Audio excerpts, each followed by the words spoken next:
Boa noite a todos, salve Maria.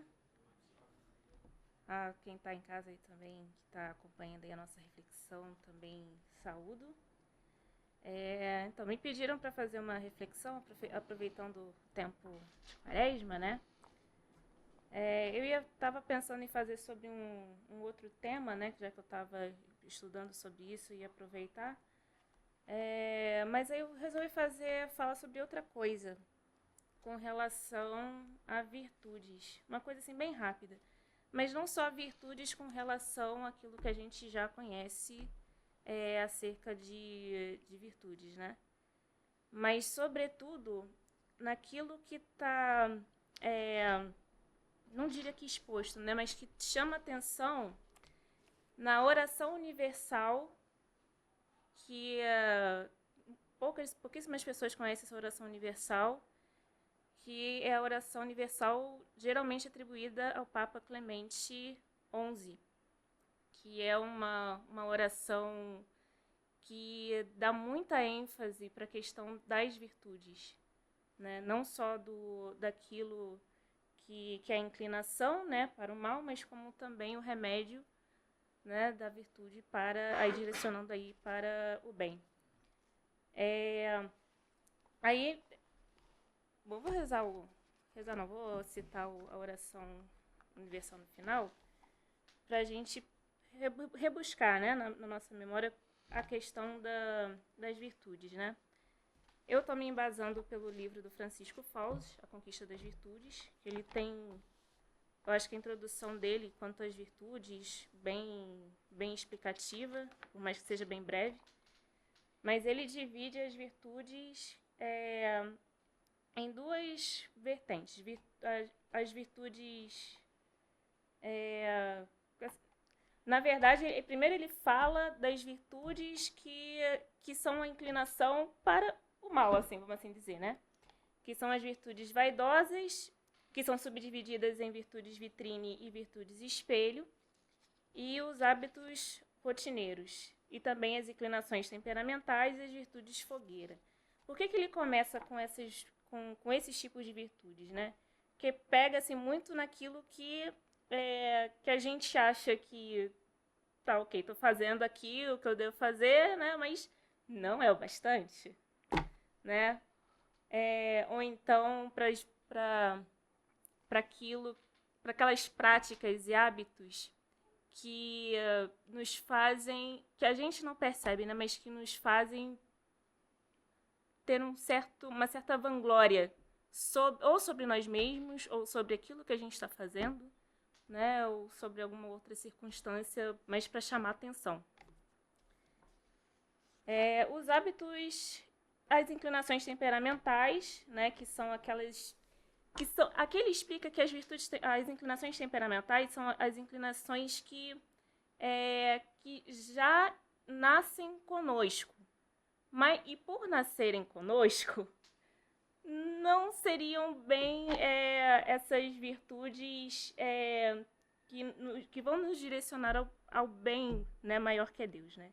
É bom essas virtudes temperamentais, são muito bons, né? Vão nos ajudar aí na questão da superação do temperamento e tal.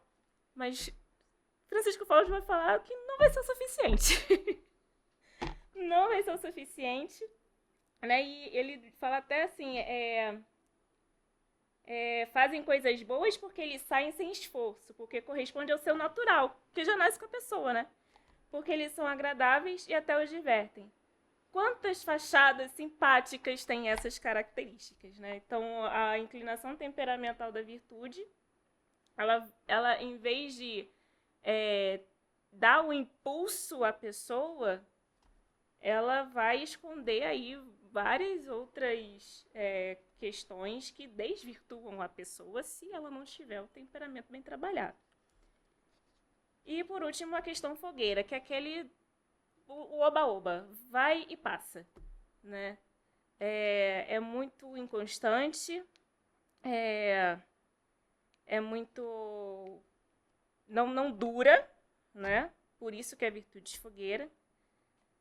E só mostra assim, o quanto que a pessoa é inconstante, né?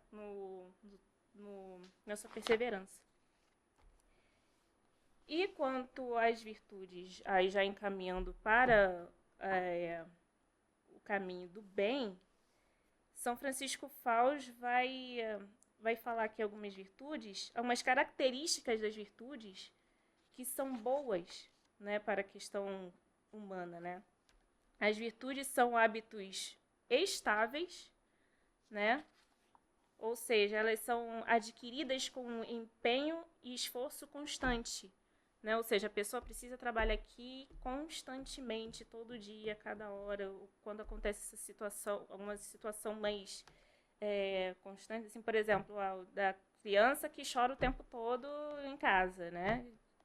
A mãe tá para perder a paciência, né? Mas se ela tiver a virtude, se ela tem uma chance de trabalhar a virtude da paciência, é para com o seu filho, né? Porque já que ele vai chorar 24 horas por dia, praticamente, né? Então, a oportunidade dela trabalhar a virtude da paciência está aí, está com o seu filho. Que vai ser o tempo todo, que vai exigir uma constância, vai exigir um esforço dela, vai exigir um empenho dela, né? Outra questão que Francisco Faus vai dizer sobre as virtudes são que as virtudes regulam os nossos atos.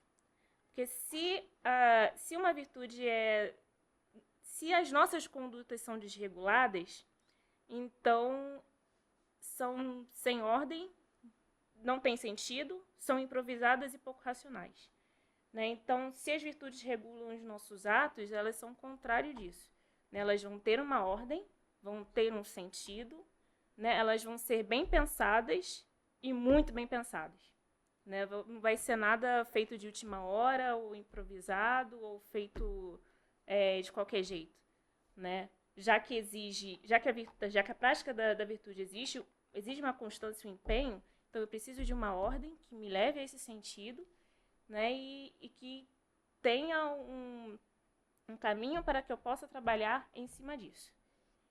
E por fim, as virtudes eles vão propiciar domínio e alegria, domínio de si, né?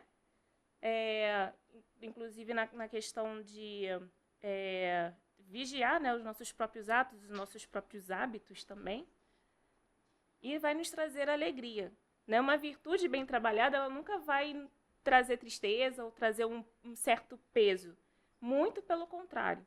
Já que a virtude bem trabalhada vai propiciar o domínio de si, né? Então, por que eu vou ficar triste se eu consigo dominar a mim mesmo e consigo me observar e sei o que é bom e o que é ruim, quais são as minhas limitações, né? E assim eu consigo fazer com que a nossa pessoa possa crescer diante das nossas ações e, sobretudo, diante de Deus, né? Na questão da nossa perseverança e tal. E Francisco Faus vai dizer o seguinte: as virtudes humanas forjam o caráter, forjam a personalidade de quem é livre e senhor de si mesmo. Na verdade, isso é até uma recitação do caminho de São José Maria Escrivá, né? Mas que explica muito bem essa questão das virtudes. Né? Que as virtudes não são para me fazer escrava de Deus, né? Mas vão me fazer para que eu seja livre para decidir livremente por Ele. E, dada essa explicação, aí eu vou poder recitar a oração universal atribuída ao Papa Clemente XI.